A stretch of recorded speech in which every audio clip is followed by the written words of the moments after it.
well, let's cultivate a love of learning in our students. Well, how do you do that? You don't walk in and say, okay, children, this is going to be so much fun. You can't know that. But what you can do is take them on a path of learning something interesting and useful.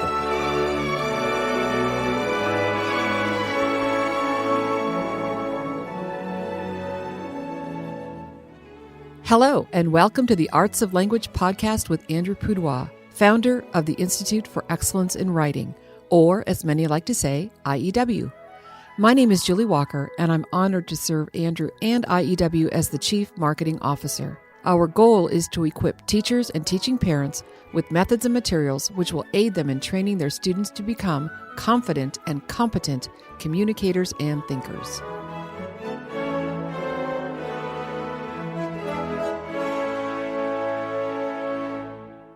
Well, Happy New Year, Andrew. Yes. Can you believe it? 2026. Well, yes, I can, because I've been working on projects for 2026 for almost the entire 2025. I know. Well, the new year always takes me by surprise. Yes. Because I don't think as far ahead as you do.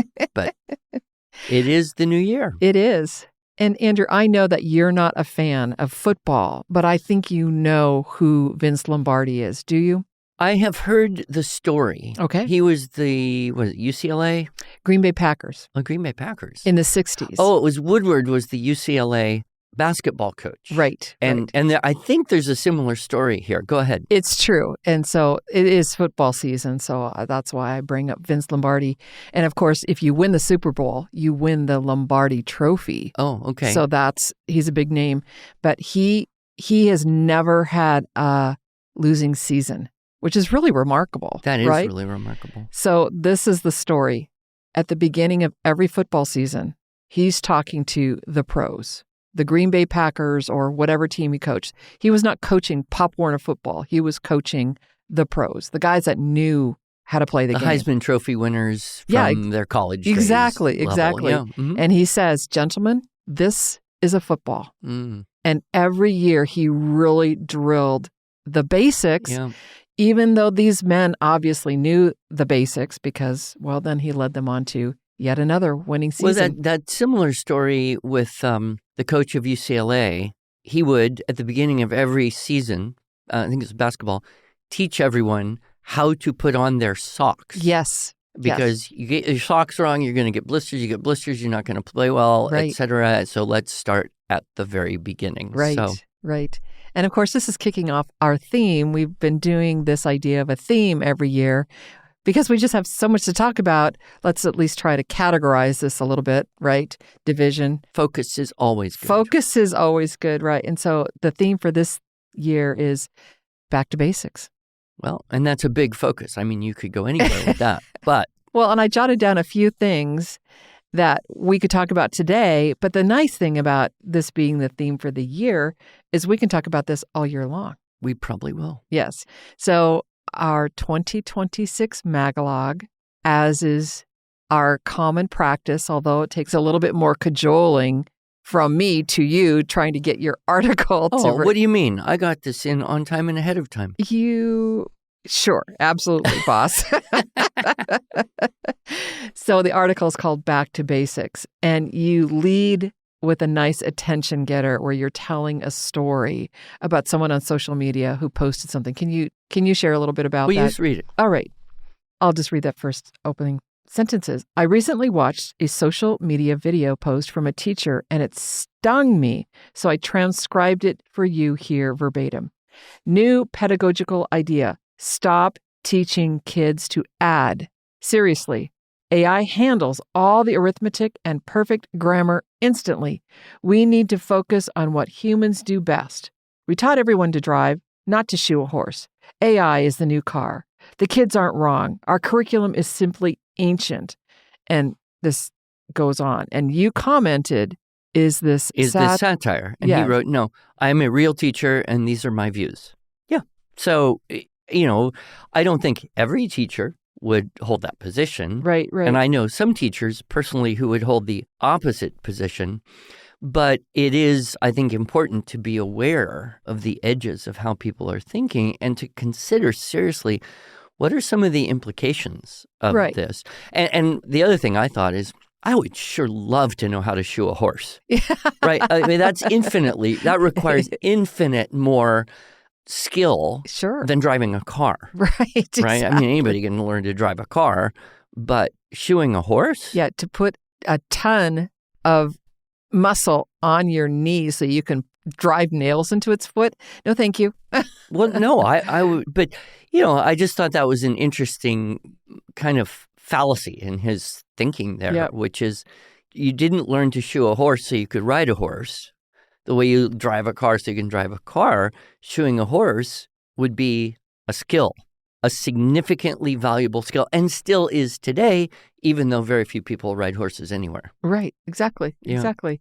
And the other thing that this teacher talks about, I think is also a fallacy, and that is this quote: once they are engaged in creating complex systems, such as running a business or building an app, they will naturally choose to specialize and master the deep math or rhetoric needed for innovation. It's so ridiculous. I can't even begin. I don't even know where to start to critique that idea. But yeah, they're going to create complex systems, but they don't know multiplication and have never done an algebra problem. Yeah, this is one of those few times that I wish we had video on this podcast. We don't. We don't do video probably because I don't want it. But my mouth is open. I just cannot believe the ridiculousness of this. And of course, I live in this little IEW bubble, and we all have teachers. And that's why I kind of push myself, watching these things. And I get a good number of teacher videos, obviously, because the algorithm tells me that I'm interested in that. But I actually am. And, there are extremes. Most recently, I've been getting a lot of videos of teachers saying, please teach your child their name. Oh, my word. So that when they come to school, they will know their real name. Please try and help them learn the letters of the alphabet. Someone was teaching music to upper elementary kids and said some of these kids, they don't know how to write the letters A, B, C, D, E, F, G in order to label the notes on a staff. Basic problems, so extreme. And then the fact that kids can't be quiet. They're constantly making noise no matter what. They can't listen to anything that isn't hyper-stimulating screen-based engagement. I don't know. It's ominous. It is ominous, which makes me feel like we need to redouble our efforts, at least to help the people who want to be helped in this world. And I think more and more parents are starting to realize this giving iPads to 3-year-olds is profoundly harmful to their ability to learn anything. But, I was in an airport just last week, and there was someone sitting there, a 2.5, 3-year-old in a stroller, just staring at a phone for 20 minutes while the mom was staring at her phone, the dad was staring at their phone. And I thought, there's so much that a child could look around and see here in an airport. And, a normal, healthy 3-year-old would want to walk over and look at the airplanes and ask questions. But no, total shutdown. Just one of those things. It's sad. Anyway, that's not what we're here to talk about. No. Well, back to basics. What does that mean, Andrew, for IEW? What are the basics of IEW that we need to get back to, that we need to say, this is our football? Well, I think it's on our tagline, isn't it? Like, listen, speak, read, write, think. I think that's exactly right. But, we have for many years had this idea that somehow reading, writing, and arithmetic are fundamental to being able to think and operate in the world. And to the degree that we get those right, especially in the earlier grades, pre-secondary, I guess, kids do better. And to the degree that we fail in that, kids don't do as well. And, the reading wars are still going on. And I just heard that the state of, I believe it was Mississippi, has improved their reading scores from being some of the lowest in the country to being some of the best in the country. Wow, amazing. By, guess what, drum roll, a return to phonics instruction in the primary grades. Makes a huge difference. So, there's little glimmers of hope here and there. What I would guess we're talking about is, well, if what you want is really good writers and thinkers down line, what's the pathway to get there? And I think the proof is in the pudding, to overuse a cliched idiom. We know that IEW works. We know that get a kid, teach him to make a keyword outline and retell, that as a starting point will be a launch pad for higher level thinking. I was actually thinking about this action of retelling information, summarizing information, and how the modern world poo-poos it and says, well, what's the point? AI could do that. What's the point? You don't really ever do that in the real world. What's the point? It's just, this writing reports about Japan in fourth grade. Stupid, right? But really, we naturally want to attend and represent information so that we understand it better. And, those of us who are married, I think, often have had the experience. We read something, and then what do? We go tell our spouse what we read. Why? Mm-hmm. Not because they're particularly interested. Maybe they are, maybe they aren't. But our actual underlying instinct is to tell it to someone so we now understand it better. And it activates our memory. So you can read something and forget about it. Read something and tell it to someone, you remember a lot more, don't you?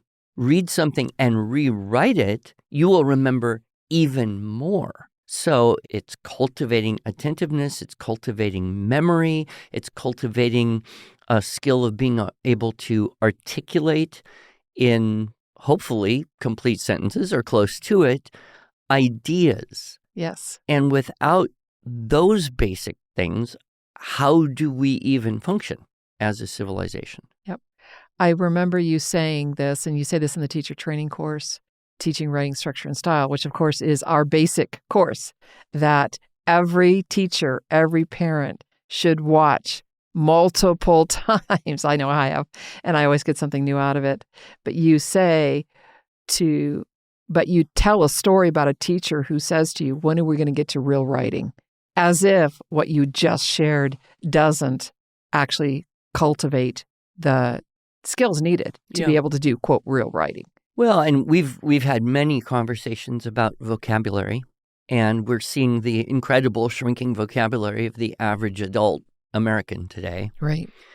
But the more words you have available, the more thoughts you can have and articulate and share and use.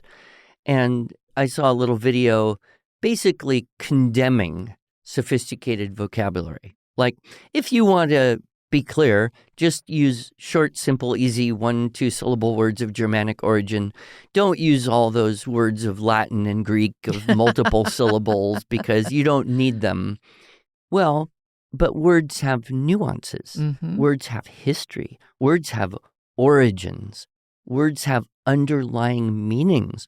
Words have depth. And so, of course, one of the things that we're always trying to do, whether it's with the vocabulary enhancements to our curriculum, writing across the curriculum books, or, the conversation, the poetry, like everything we are doing points at least a little bit to growing the vocabulary, growing the capacity for more complex thought. Yep. You talk about the value of wordless, and that's something we're going to be talking about later this year, is more about wordless. Some of the other things that we're hoping to talk about later this year is the power of the source texts. So why do we give the students something to write from rather than just the blank page? Well, we're going to talk about it later this year, you said. This is true. But you want me to comment on this. So, I get letters from kids a lot. One of the problems is I put into the SSS programs the assignment to write a letter to someone. To someone, not you. Consequently, a good number of kids choose me. But I always find it very interesting, what they want to tell me. And one of the things that has been mentioned by many children is how they've learned a lot from the source texts. I learned about an interesting person, Madame Curie. I learned about animals. I learned about food. I learned about geography. Well, that's a delight. It's a delight to learn about things and then share them.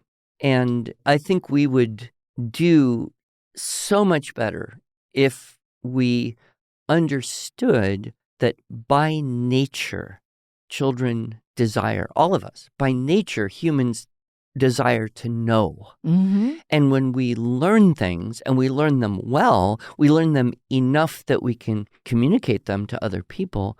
There's just a joy in there, and people are talking about, well, let's cultivate a love of learning in our students. Well, how do you do that? Right. You don't walk in and say, okay, children, this is going to be so much fun, and I know you're going to love it. You can't know that. But what you can do is take them on a path of learning something interesting and useful. And guess what? They'll say, well, that was cool. That was fun. Yeah. I'll do that again. Yes. But, let's just be creative. Let's just express ourselves. Let's just break down the barriers to self-expression. Mm-hmm. That just sounds horrible to me. I have a rather articulate 8-year-old granddaughter, Mm-hmm. and she, not a surprise at all to you, I'm sure, is a good writer. Yes. And she's well read. Her parents have read to her. They continue to read to her. Her grandmother reads to her quite a bit, along with her little brother. But she's more of that, I just want to write whatever I want to write ilk. But she got there, even at the young age of 8, because she was given content from which to write from. And it's really, really fun to watch her grow in her ability to use words and what does this word mean? And then she uses it, and just love that. So, well, and you go back to the sports analogy or the music analogy. At every step in the process of getting better, there's that balance between hammering out basic skills, scales, etudes, exercises, pushing weights, whatever, and then applying that in that creative way, on the improv or on the field, right? And so it isn't as though the basics, it's not like you're ever done with the basics. right. You learn some basics, you apply them. Now you learn some more basics, you apply them. You revisit basics, you apply those. So I think that's what a lot of people who've used our materials, as adults even, come to the TWSS, watch the thing and say, I wish I had learned this when I was in school. Yes. Or, wow, this is really going to help me in my own writing, my ministry, my work, whatever I'm doing now. So true basics are timeless. Yes. And if our listeners don't already know this, they will learn this when they get the new Magalog, which should be in their mailboxes any day now. Or maybe they already have it. But we released a new edition of the Teaching, Writing, Structure, and Style for 2026. And that is one thing that we really wanted to make sure with this iteration is to make sure it was basic. It was for the new teacher who had not learned our method before, but at the same time, building layers so that teacher who has seen it before will still gain insight and appreciation for this simple yet, I don't want to say complex, simple but elegant way to teach writing to students. So if that would be my shout it from the rooftop message this year, it would be, hey teachers, hey parents, if you haven't done so already, get the Teaching, Writing, Structure, and Style video course, watch the videos, do the assignments. You'll be a much better teacher for having done so. We hope so. Well, thank you, Andrew. It's going to be an exciting year. Okay.